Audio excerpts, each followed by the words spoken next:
A plasmacytoma is a single lesion.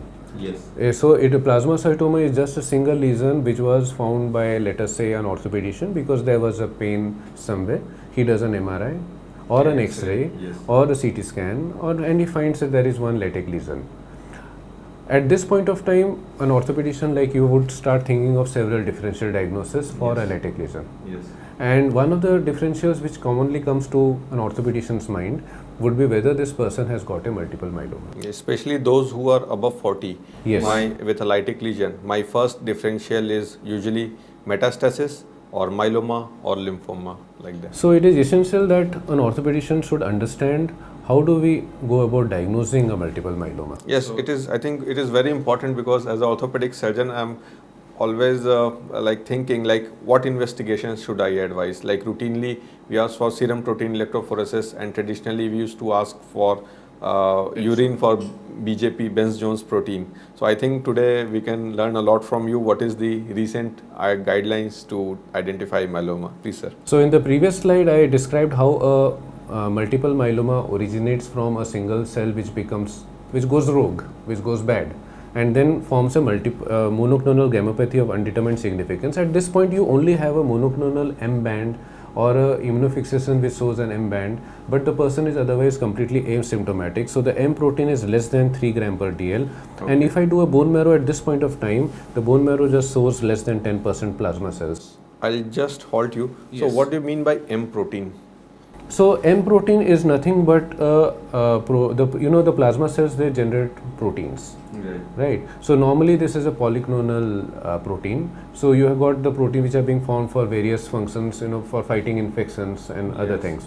So like we see total protein, and then it is given in a breakdown, albumin and globulin. Yes. So the globulin part, which has different components that we constitute all this, what we look. So the last part, that is the globulin, would be the one where you start seeing the M band. So in case the plasma cells are now clonal in nature, they will be forming a typical protein band which is called as the M band. So that is the M protein that we look at, and that is quantified.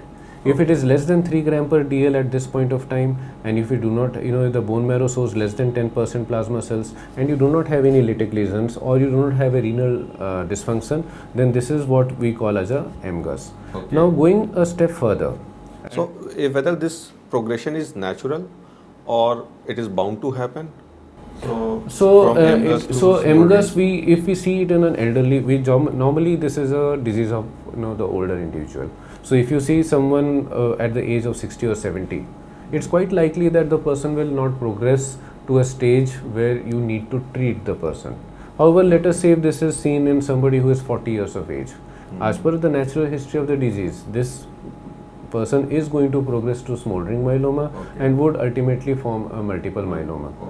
So there is a rate percentage, that there is a X number of people that would progress to a smoldering myeloma. If you are a younger person, the likelihood that over a period of time you are going to have a multiple myeloma is high. So you need to continuously follow up these cases. Okay, right. So when you go to a smoldering myeloma, the M protein is more than 3 gram per DL. The clonal plasma cells are between 10 to 16%, and even at this point of time, you have no myeloma defining events, like you do not have any renal dysfunction or bony problems. So I think you can highlight this. What is the myeloma defining? We have this. We have a mnemonic, and we call it CRAB. Okay, CRAB, like.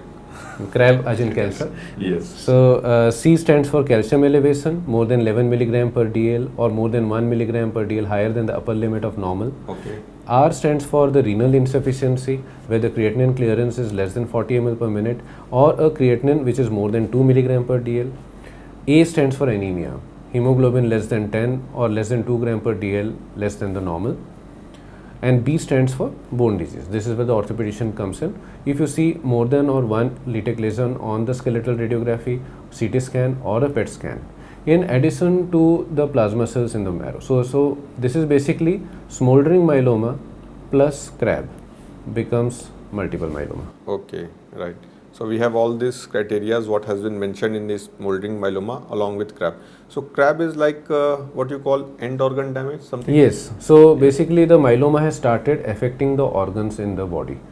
So Okay. or rather I should say the plasma cells have started, the clonal plasma cells have started to affect the organs within the body. So here the person needs treatment. So if we say that means still MGUS and smoldering myeloma, we can Wait and watch. observe. So if somebody has come to you with MGUS, Right. the we can take a long view. You can you can follow them up a little longer, Okay. maybe every 6 months or so. Okay. But if somebody comes to you with a smoldering myeloma, then you need to follow them up a little closer. Okay, because the chances of progression to myeloma where we need a systemic treatment, Is higher in Right. these cases. And the definition of myeloma goes like you have mentioned. So a multiple myeloma would essentially have the definition of smoldering myeloma, where you have M protein of more than 3 gram per DL or a clonal plasma cells of more than 10 to 16%, along with the CRAP criteria. So any one of them or all of them? So any one or all. Okay. So if you have got 10 to 60%, so let us say somebody has come to you with a lytic lesion within the on skeletals, whatever any imaging that you have, and you do not have let us say any other feature like renal dysfunction, or you do not even have anemia, or your calcium levels are not elevated, but there is one lytic lesion and you have got 10 to 60%, more than Plasma 10% plasma cells on the marrow. Now this becomes by definition multiple myeloma. Right. So that is a very clear way of understanding, because many a times we are confused whether it is moldering, MGUS or what. So I think with this criteria and following these guidelines, we can diagnose Yes. what quantifies for a myeloma, what is moldering myeloma. It is always useful to have this criteria in front of you, because it's not something that you see often. Right. So if you have got a lytic lesion on X-ray or a MRI, then you should And the workup, we have done the workup. which done is the required. workup. So even if there is that one lytic lesion, and if the marrow is involved, then this becomes Right. myeloma. Myeloma. I agree. Right. So the symptoms of myeloma. So ultimately, because these are plasma cells which have gone rogue, or these are plasma cells which are only forming one kind of antibody, or one kind of protein, that is the M protein. This is not really useful to the human body. So what you have are increased susceptibility to infections.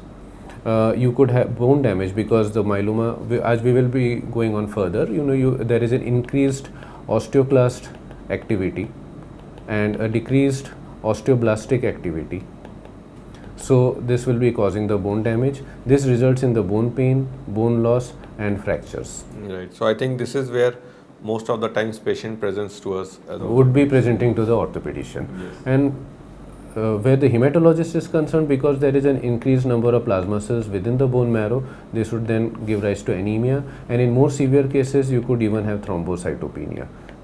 So there we also see certain times patients who present with thrombocytopenia. And then this abnormal protein and the light chains which are then excreted into the kidney, this will cause the impaired kidney function, resulting in an increased creatinine or an urea.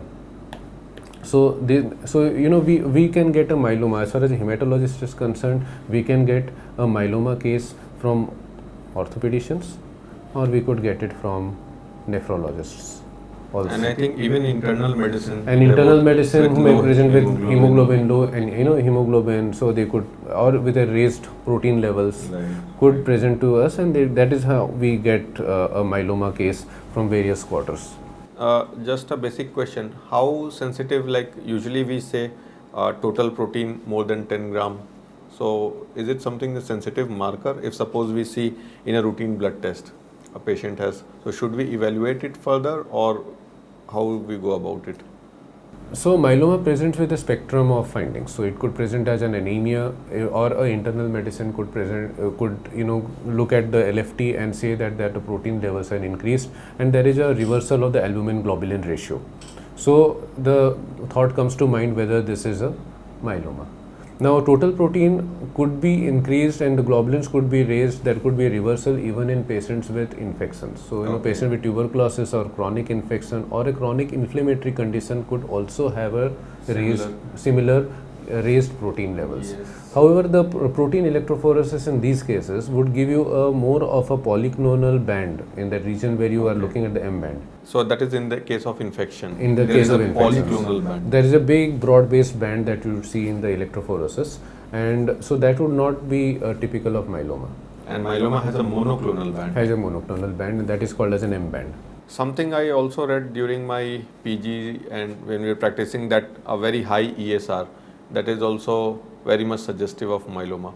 So regarding that, what you have to say, is it a sensitive marker, or it can also be, like we can see in infections, it can also be raised? Obviously, like we used to read, if it is bit more than 100, then your diagnosis is myeloma more likely.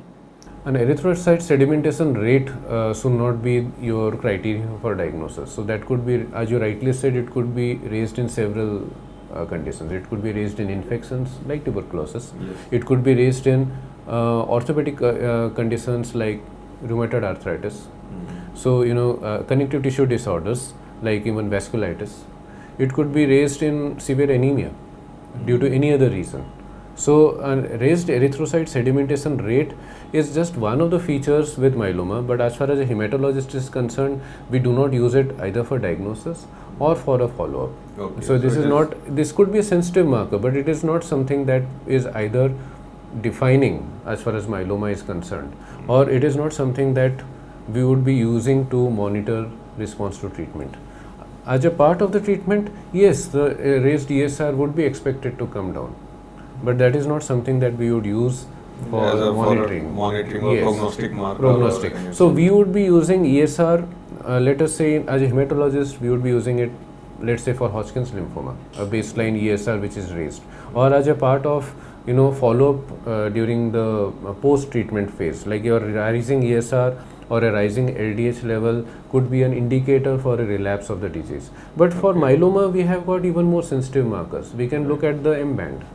We can do a protein electrophoresis and do an M band. We could do a serum-free light chain and look at the kappa lambda ratio. These are far more sensitive and would perhaps rise much earlier than a ESR, Right. which anyway is dependent upon several things. A recent respiratory tract infection could very well give rise to a raised ESR.